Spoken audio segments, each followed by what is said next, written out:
সে অরিনদ্রিকে বললো, বাবা একটা স্পেশাল ডিশ বানিয়ে খাওয়াও না। তা আমি ভাবলাম ঠিক আছে, বৃষ্টিও হচ্ছে, কি খাবি বল। বলো তুমি যা খাওয়াবে তাই খাবো। তা ভাবলাম চল আজকে একটু মোগলাই ট্রাই করি, কারণ অনেক দিন তো মোগলাই খাওয়া হয় না। একটা সময় মোগলাই মানুষের কাছে খুব স্পেশাল ছিল, সেগুলো মানুষ ভুলতে বসে গেছে। তো মানে চল আজকে মোগলাই বানাই। তো মোগলাই বানানোর জন্য প্রথমে বাজারে চলে গেছি, বাজার থেকে কিছুটা ময়দা নিয়ে এসেছি, ডিম নিয়ে এসেছি, বিস্কুটের গুঁড়ো নিয়ে সোজা বাড়ি চলে এসেছি। দেখলাম একদমই সহজ বানানো, মোগলাই বানানো সব থেকে সহজ।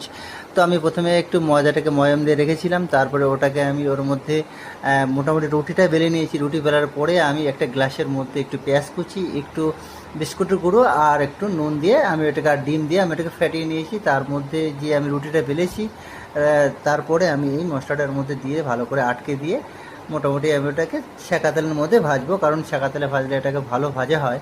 তো আপনারা অবশ্যই বাড়িতে ট্রাই করবেন, বাইরের খাবার না খাওয়াই ভালো। যাই খেতে চায় না কেন বাড়ির লোকজন, সেটা বাড়িতে ট্রাই করবেন, আশা করি সেটা ভালো হবে এবং শরীরের পক্ষেও সেটা ভালো। কারণ বাইরের খাবার অনেক দিনের তেল থাকে, দেওয়া থাকে, সেই কারণে বাইরের খাবার একদম না খাওয়াই ভালো।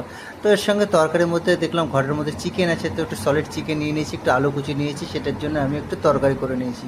তো মোটামুটি তরকারি আমার কমপ্লিট হয়ে গেছে। এবার আমাদের খাওয়া দাওয়ার পালা।